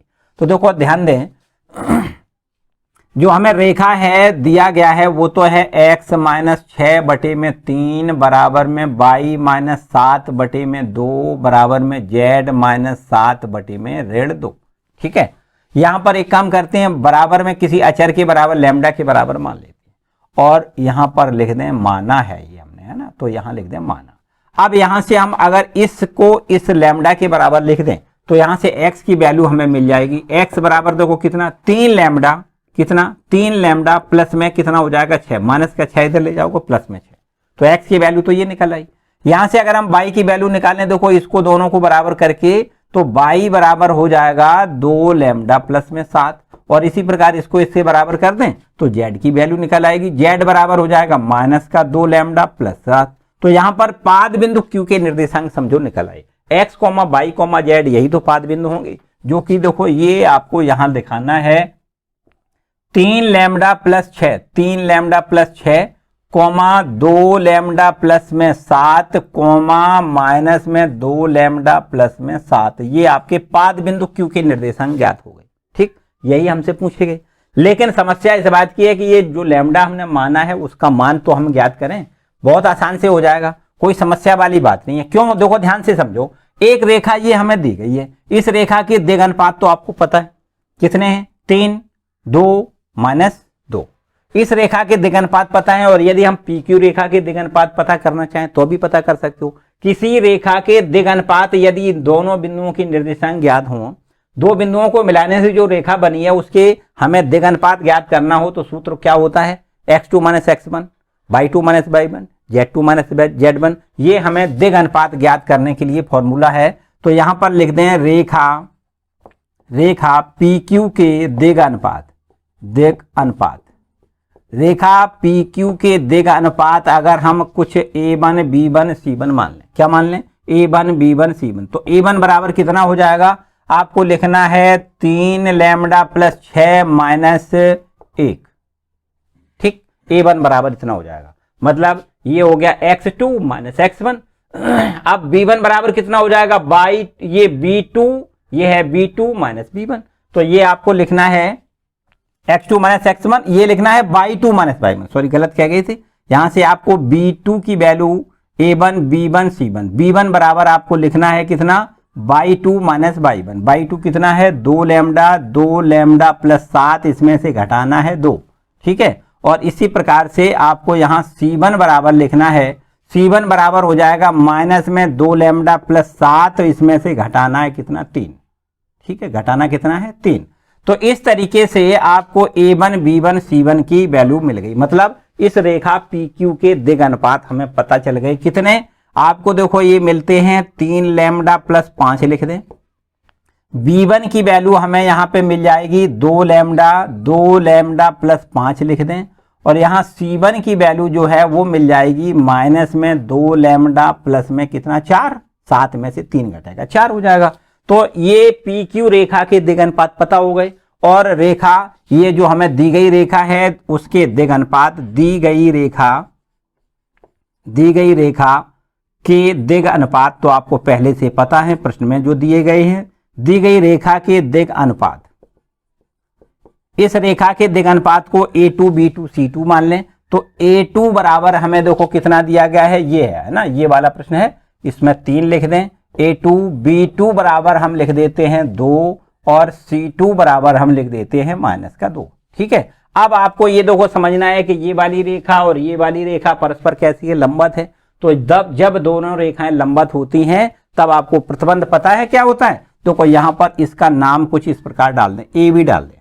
ठीक है, दी गई रेखा कौन सी है, AB। दी गई रेखा AB के दिग अनुपात तो देखो ये हो गए, है ना, दी गई रेखा AB के दिग अनुपात, AB के दिग अनुपात ये हो गए। और PQ के दिग अनुपात आपको ये देखो हमने पहले ही से लिख रखे, तो आपको लिखना है चूंकि रेखा AB जो है वो लंब है काय पे, PQ पर।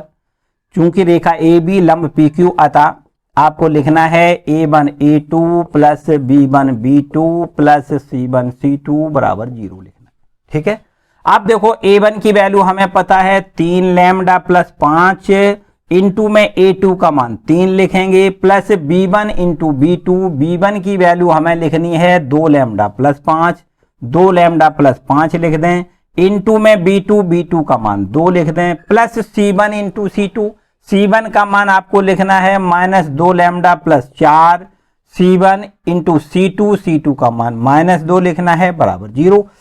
यहां से इसको हल करेंगे, लैम्डा का मान आपका ज्ञात हो जाएगा।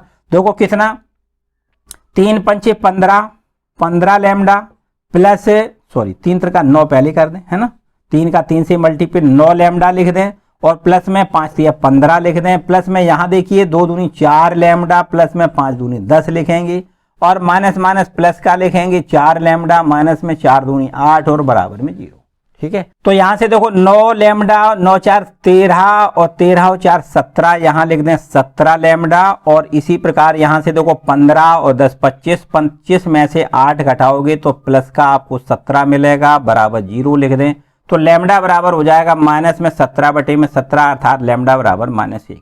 ये जो लैम्डा का मान हमने -1 निकाला है, इस लैम्डा के मान को अब आपको यहां लिखना है, तो पाद बिंदु Q के निर्देशांक हमें मिल जाएंगे। यहां लिख देते हैं, देखो पाद बिंदु Q के निर्देशांक, पाद बिंदु Q के निर्देशांक हमें मिल जाएंगे कितने, पाद बिंदु Q के निर्देशांक देखो कितना मिल जाएगा 3, लैम्डा का मान लिख दें -1 और प्लस का 6, ये आपका पहला x निर्देशांक है ना, कॉमा।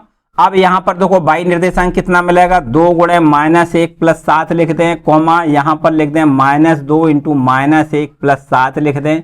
तो इस प्रकार से ये पाद बिंदु Q के निर्देशांक हमें मिल जाएंगे कितने, माइनस का 3, 6 में से 3 घट जाएगा 3 मिलेगा, कॉमा लगाएं, और ये 7 में से 2 घटेगा, ये 5 बचेगा, कॉमा लगाएं, और ये माइनस माइनस प्लस 7 2 9 लिख दें। ठीक है, तो पाद बिंदु Q के निर्देशांक हमें मिल गए कितना, 3,5,9। ठीक, 3,5,9 ये पाद बिंदु Q के निर्देशांक मिल गए। ठीक है, अब इसके बाद देखिए आगे की प्रोसेस आपको करनी है। आगे आपसे पूछा गया है बिंदु से डाले गए लंब की लंबाई, मतलब ये PQ की लंबाई भी आपसे पूछी गई। ठीक है, तो आपको बहुत आसान से मिल जाएगा ये सब कुछ। कैसे, देखो इसको हम रफ कर देते हैं। अब आपको P और Q के बीच की दूरी निकालनी है। ठीक है, क्या करना है, P और Q के बीच की दूरी यहां लिखना है PQ बराबर, आपको पता ही है 2 बिंदुओं के बीच की दूरी कैसे ज्ञात करते हैं, अंडर रूट का निशान लगाएं, और यहां पर देखो पहला बिंदु आपको दिया गया है 1 2 3, ये है आपका 2 5 9। ठीक है, तो आपको लिखना है x2 - x1 मतलब 3 - 1 का whole of square, plus y2 - y1 मतलब 5 - 2 का स्क्वायर, और प्लस में 9 - 3 का स्क्वायर। ठीक है भैया, कैसे हमने किया देखो, x2 minus x1 plus y2 minus y1 का whole square plus z2 minus z1 का होल ऑफ स्क्वायर, यही तो फॉर्मूला होता है। तो बस इसी के तहत आपको यहाँ पर हल करके लिख देना है, 2 का स्क्वायर 4 लिख दें, यहाँ पर देखो 3 बचेगा, 3 का स्क्वायर 9 लिख दें, यहाँ 6 बचेगा, 6 का स्क्वायर 36 लिख दें, 36 और 9 45 और 4 49 का वर्गमूल 7 इकाई लिख दें। ठीक है, समझ में आ रहा। ये हो गया इन बिंदुओं अर्थात पी क्यू के बीच की दूरी। यहां पर ये हमें पूछी गई थी कि इस लंब की लंबाई बताइए, तो लंब की लंबाई ये आपकी हो गई लंब पी क्यू की लंबाई, लंब पी क्यू की लंबाई हमें ज्ञात हो गई। ठीक है भैया, और इसके बाद में अब इस लंब का समीकरण भी आपको ज्ञात करना है। ये भी सरल और आसान काम है। कैसे करना है देखो, इसको पूरा रब कर देते हैं। अब आपको समझना है कि P और Q जो बिंदु है, PQ मतलब जो लंब की लंबाई के बाद हमें लंब का समीकरण ज्ञात करना है। तो यहां लिख दें लंब PQ का समीकरण। क्या लिखें यहां, लंब PQ का समीकरण। कैसे ज्ञात करोगे, दो बिंदु जब दिए जाएं तो दोनों बिंदुओं से होकर जाने वाली जो रेखा होती है उसका समीकरण आपको पता है। सूत्र होता है x माइनस x1 बटे x2 माइनस x1 बराबर में y माइनस y1 बटे में y2 minus y1, y2 minus y1 बराबर में z माइनस z1 बटे में होता है z2 माइनस z1। ठीक है ना, बस इसमें मान रख दें, आंसर आ जाएगा। देखो x माइनस x1, एक बिंदु जी x1 y1 z1 मान लें, ये x2 y2 z2 मान लें। तो यहां पर आपको लिखना है x माइनस x1 1 लिख दें, अपॉन में x2 माइनस x1, x2 आपका कितना है, ये है 3, 3 माइनस 1 लिख दें, बराबर में y माइनस y1 की वैल्यू 2 लिख दें, अपॉन में 5 माइनस 2 लिख दें, और बराबर में z माइनस z1 की वैल्यू 3 लिख दें, अपॉन में 9 माइनस 3 लिख दें। बोलो भाई, ठीक। और बस इसको हल कर लें तो पी क्यू का समीकरण हमें मिल जाएगा, x माइनस 1 बटे में 2 बराबर में y माइनस 2 बटे में 3 लिख दें, बराबर में z माइनस 3 बटे में यहाँ 6 लिख दें। ठीक है, तो ये रेखा जो लंब पी क्यू है उसका समीकरण हमें ज्ञात होता है। ठीक है, तो इस तरीके से यहाँ से 3 प्रश्न पूछे गए थे इसमें। ठीक है, और ये बहुत बार पूछा गया, बहुत बार पूछा गया। अच्छे से आप नोट कर लें बढ़िया तरीके से। और इसके बाद में अब देखते हैं क्वेश्चन नंबर 10वां। देखो 10वें प्रश्न में जो पूछा गया है उसके लिए आपको देखो बहुत समझदारी से काम करना है। इससे पहले अभी एक प्रश्न और हमने आपको बताया था कि दोनों रेखाओं के बीच की दूरी कैसे ज्ञात करते हैं यहां पर, लेकिन यहां और वहां पर फर्क समझते जाएं तो आपको सारी बात क्लियर होती जाएगी। यहां पर क्या है, ये आपके कार्तीय समीकरण दिए गए, वहां पर सदिश समीकरण दिए गए थे। तो बस इतना फर्क है और कुछ ज्यादा नहीं है, ज्यादा नहीं बल्कि बहुत फर्क है। बस ये याद रखना है कि जब प्रोसेस ये हो कि इसमें कार्तीय समीकरण दिए जाएं तो कार्तीय समीकरण के रूप में रेखा के समीकरण दिए जाएं तो इनके बीच की दूरी ज्ञात करने के लिए अलग फॉर्मूला है। वो क्या है देखो ध्यान दें। सबसे पहले ये रेखा दी गई है x प्लस 1 बटे में 7 बराबर में y प्लस 1 बटे में माइनस का 6 बराबर में z प्लस में 1 बटे में 1 लिख दें। ये तो आपका एक नंबर हो गया। दूसरा नंबर है x माइनस 3 बटे 1 बराबर में z माइनस 5 बटे में माइनस का 2 बराबर में z माइनस का 7 बटे में 1। ये आपका दूसरा नंबर हो गया। यहां से आपको सबसे पहले इससे देखो तुलना कर दी। इस पहले वाले समीकरण में x माइनस x1 बटे में a1 बराबर में y माइनस y1 बटे में b1 बराबर में z माइनस z1 बटे में c1 से तुलना करें।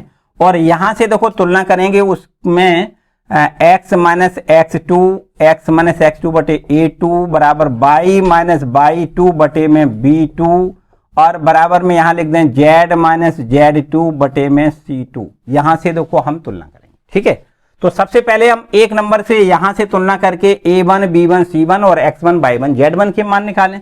तो आप तुलना करके देखो x1 की वैल्यू तो हमें मिल जाएगी -1। देखो ध्यान दें, x1 की वैल्यू कितनी -1, x1 y1 की वैल्यू भी -1 लिखनी है, z1 की भी वैल्यू आपको -1 लिखनी है। और यहां से देखो a1 b1 c1, ये आपका a1 ये b1 ये c1, आपको लिखना है a1 की वैल्यू 7, b1 की वैल्यू लिखनी है -6, c1 की वैल्यू लिखनी है 1। ठीक है, इसके बाद ये दूसरा वाला इक्वेशन की जब तुलना करोगे तो यहां पर x2 y2 z2 का मान मिल जाएगा। x2 का मान देखो कितना मिलेगा -3, x2 y2 का मान -5 और z2 का मान आपको लिखना है 7। ठीक है, ये गलती हो गई। देखो x2 बराबर आपको 3 लिखना है, y2 बराबर आपको 5 लिखना है, माइनस नहीं रखना है, और इसी प्रकार देखो माइनस माइनस ये भी कैंसिल हो जाएगा, तो आपको यहाँ z2 की वैल्यू आपको 7 रखनी है, ठीक है। और a2 b2 c2 की वैल्यू आपको यहां से a2 बराबर मिल जाएगा 1, b2 बराबर आपको मिल जाएगा कितना -2, c2 बराबर मिल जाएगा 1, ठीक। ये वैल्यू हमें मिल गई। अब हमें क्या करना है, अब इन दोनों रेखाओं के बीच की दूरी ज्ञात करने के लिए आपको सूत्र पता होना चाहिए, उसी के अकॉर्डिंग हम करेंगे। देखो यहां पर हम पहले सूत्र रिकॉल करवा दें आपको। क्या करना है, दोनों रेखाओं के बीच की दूरी d बराबर, सूत्र होता है आपको यहां लिखना है, एक सारणी बना के लिखना है x2 - x1 y2 - y1 z2 - z1, और फिर इसके बाद यहां लिखना है ए बी सी, और यहां लिखना है या A1 B1 C1 लिख दें, और यहां लिख दें A2 B2 C2, A2 B2 C2, ठीक है। और इसके बाद में यहां बटे में क्या लिखना है, आपको लिखना है अंडर रूट का निशान लगाना है, और यहां लिखना होता है, देखो हमने आपको ट्रिक बताया था, BC - BC आप ऐसे यहां लिख लें, ठीक है। BC - BC, यहां 1, यहां 2, यहां 2, यहां 1, इस प्रकार, ठीक। मतलब B1 C2 - B2 C1, और इसका होल आप स्क्वायर लगाएं, प्लस का निशान लगाएं, और फिर इसके बाद यहां लिख दें CA - CA, ठीक है। यहां 1, यहां 2, यहां 2 1, ठीक। इसका होल आप स्क्वायर, और फिर इसी प्रकार से यहां पर प्लस का निशान लगा के तीसरा लिखना है AB - AB, और इसका होल स्क्वायर, यहां लिखना है 1 2, यहां लिखना है 2 1, यहां लिखना है 2 1, ठीक है। तो इस तरीके से याद रखना है। बटे में क्या याद रखना है, बटे में लिखना है B1 - C2 यहां बटे में क्या लिखना है, B1 C2 - B2 C1 का whole of square, plus C1 A2 - C2 A1 का होल ऑफ स्क्वायर, और प्लस में A1 B2 - A2 B1 का होल ऑफ स्क्वायर। इतना याद रखना है। बस इसी सूत्र के अकॉर्डिंग आपको आगे पूरी प्रोसेस करनी है, इसमें मान लिखना है, आंसर आ जाएगा। पहले ऊपर वाला सारणी हल कर ले, तो यहां पर आपको लिखना है x2 - x1 और y2 - y1, ये z2 - z1, फिर इसके बाद A1 B1 C1, यहां लिख दें A2 B2 C2, ठीक है। पहले देखो इसकी वैल्यू पहले ज्ञात करें, तो यहां पर x2 - x1 ये है आपका 3 में से -1 घटेगा तो प्लस का 1 हो जाएगा, ठीक है। यहां पर y2 - y1, y2 की वैल्यू 5 है, 5 में से माइनस प्लस 1, मतलब 5 + 1 हो जाएगा। यहां से z2 - z1, z2 की वैल्यू 7 है, 7 - प्लस 1, 7 + 1 हो जाएगा, ठीक है। अब रो नंबर 2 पे आ जाओ, A1 B1 C1 लिखना है, तो A1 B1 C1 की वैल्यू हमें यहाँ 7 लिखनी है, माइनस का 6 लिखना है, और ये आपका 1 लिखना है। फिर A2 B2 C2, A2 की वैल्यू 1 लिखनी है, B2 की वैल्यू -2, C2 की वैल्यू 1 लिखनी है। बस इसको हल करें तो ऊपर वाला हल हो जाएगा, ठीक है। यहाँ पर देखो थोड़ा जगह कम है, हम यहाँ पर 3 और 1 4, यहाँ सीधा डायरेक्ट 4 लिख देते हैं, यहाँ 4 हो जाएगा।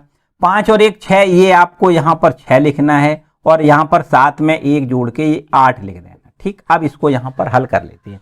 तो यहां पर हल कैसे करोगे, पता ही है आपको। पहले देखो हम, ये आपका रो नंबर 1 है, पहले हम 4 के सापेक्ष देखो प्रसार करेंगे, तो ये माइनस का 6 और माइनस प्लस का 2 हो जाएगा। -6 यहां फिर लिख दें, 7 एकम 7 -1 लिख दें, प्लस 8 के सापेक्ष देखो जब प्रसार करोगे तो -14 प्लस का 6 हो जाएगा, ठीक है। तो ये हमारे पास है -4 बचेगा, -4 चौको 16 लिख दें।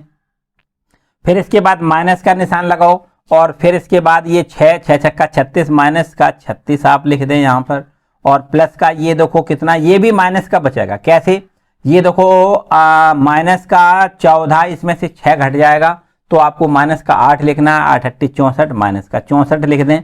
तो कुल मिला के 36 है, और ये 64 100 हो जाएगा, 100 में 116 हो जाएगा, माइनस का 116 लिख दें, ठीक। ये हमारे पास ऊपर वाला जो है इसकी वैल्यू, पूरे सारणी की वैल्यू याद हो गई। इसके बाद में अब हम क्या करेंगे, यहां पर देखो, यहां पर अब थोड़ा जगह कम है, कोई बात नहीं। यहां पर अब हम ये अंडर रूट वाली वैल्यू पूरी याद कर लेते हैं, पूरी अंडर रूट वाली वैल्यू याद कर लें, फिर इसके बाद भाग कर देंगे। तो आपको यहां पर लिखना है B1C2 माइनस B2C1 का होल ऑफ स्क्वायर। ठीक, इसमें हम सीधा सीधा मान लिख दें, आप यहां मान लिख देते हैं, जगह वैसे ही कम है। तो यहां पर देखो B1 की वैल्यू लिख देते हैं सबसे पहले। B1 बराबर देखो कितना है, ये लिखा हुआ है B1 का मान, B1 का मान -6 लिख दें B1, और C2 का मान 1 है, गुणा में 1 लिख देते हैं। फिर माइनस का निशान लगाएं। B2 की वैल्यू -2 है, यहाँ -2 लिख दें। B2C1 की वैल्यू 1 है, इसको यहाँ 1 लिख दें, और इस ब्रैकेट को बंद करके होल ऑफ स्क्वायर लिख। ठीक है, फिर प्लस का निशान लगाओ। यहां पर देखो अब आपको लिखना है C1 की वैल्यू हम 1 लिख दें, A2 की वैल्यू भी 1 ही है, देखो 1 लिख देते हैं, माइनस C2 की वैल्यू भी 1 लिखनी है, C2A1 की वैल्यू 7 लिखनी है, और इसका होल ऑफ स्क्वायर लिख दें। फिर इसके बाद प्लस का निशान, और लास्ट में जो स्टेप है A1 की वैल्यू 7 लिख दें, A1 की वैल्यू 7, A1 B2, और B2 का मान आपको -2 लिखना है, -2 लिख दें। A1 B2 minus A2 B1, A2 का मान 1 लिखना है, A2 का मान 1 लिख दें, A2 B1, और B1 का मान -6, तो यहां पर आप -6 लिख दें, और इस ब्रैकेट को बंद करके इसका भी हमें होल ऑफ स्क्वायर लिखना है। ठीक है, तो इस प्रकार से अब हमें देखो ये मिल जाएगा, इस पूरे का हल कितना मिल जाएगा, अंडर रूट का निशान लगाओ, और ये -6 हो जाएगा, और ये माइनस प्लस का 2 हो जाएगा, तो -6 में से 2 घट जाएगा तो -4 बचेगा, -4 का स्क्वायर प्लस का 16 हो जाएगा। ठीक है, और इसके बाद यहां पर आ जाओ, तो ये 7 माइनस का, इसमें से 1 घटेगा, -6, जब इसका स्क्वायर करोगे तो प्लस का 36 हो जाएगा। प्लस यहां पर आ जाओ, 7 दूनी 14, माइनस का ये 14 है, ये प्लस का हो जाएगा 6, 8 बचेगा, 8 8 64, यहां पर हम 64 लिख देते हैं। बस अब इसका हल हमें मिल जाएगा कितना, देखो ऊपर से देखो ये 100 हो जाएगा, 100 में 100 कितना हो जाएगा, 116 हो जाएगा। ठीक, 116। अब बताओ अब क्या करना है, अब बस इस सूत्र में केवल मान लिखना है, यहां पर लिख देते हैं। देखो ये सूत्र जो है इसमें मान लिख देते हैं, D बराबर दोनों रेखाओं के बीच की दूरी, तो दोनों रेखाओं के बीच की दूरी D बराबर, फॉर्मूला जो है वो उसको देखो सारडेक में पहले बंद करते हैं। ठीक है, ऊपर वाला जो हमें ऊपर वाले सारडेक का हल मिला है वो तो है आपका -116, और नीचे वाले सारडेक का मान मिला है √116। ठीक है, इस सारडेक को बंद कर दें, तो आपको पता है अंडर रूट बार ये कैंसिल हो जाएगा, और ये माइनस तो आपको लिखना नहीं, क्योंकि ये जो आपका जो मॉड बना हुआ है इस मॉड के तहत माइनस नहीं लगाते हैं, तो माइनस खत्म कर देंगे। यहां पर 116 प्लस का और √116 लिख दें, और इसको इससे काट देंगे, तो √116 बार ये आपका कैंसिल हो जाएगा। ठीक है, तो इसमें हमने ज्ञात कर लिया इन दोनों रेखाओं के बीच की दूरी √116 इकाई। ठीक है, इस प्रकार से ये क्वेश्चन नंबर 10वां का सॉल्व हमें प्राप्त होता है। बहुत आराम से सवाल लगाएंगे। देखो इस प्रकार का ये तो सवाल बहुत बार आया ही आया है। ठीक है, इसी प्रकार का दूसरे सवाल भी हैं जिसमें से संख्या थोड़ी बहुत बदली हो सकती है, लेकिन यही बिल्कुल इसी प्रकार का इक्वेशन, दोनों इक्वेशन दिए जाएंगे, उनको हल करेंगे और उनके बीच की दूरी हम इसी बिल्कुल प्रोसेस से ज्ञात करेंगे। ठीक है, तो इस प्रकार से हमने केवल और केवल यहां पर इस वीडियो में हमने आपको केवल 10 प्रश्न दिए, सारे बेसिक सूत्र भी बता दिए, तो आप बहुत अच्छे तरीके से सारे बेसिक सूत्र याद कर लें, कंप्लीट कर लें, और इसके बाद में ये आपके जो हमने 10 प्रश्न दिए हैं उनको भी आप अच्छे से समझ लें।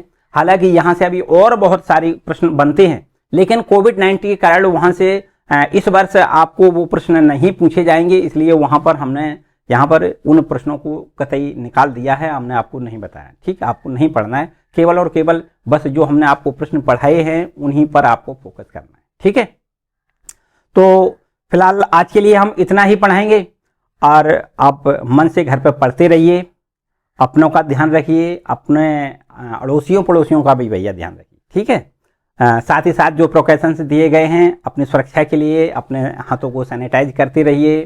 ठीक है, साबुन से हाथ धोइए, और मुंह में मास्क जरूर लगाइए, खास बात तो ये है ना, और सामाजिक दूरी रखिए। तो आज का वीडियो आपको कैसा लगा मुझे कमेंट करके जरूर बताएं, और वीडियो पसंद आया तो इसको लाइक जरूर कर दें, अपने दोस्तों के साथ इसको शेयर कर दें, और चैनल पर नए आए तो चैनल को सब्सक्राइब कर लें। Thank you.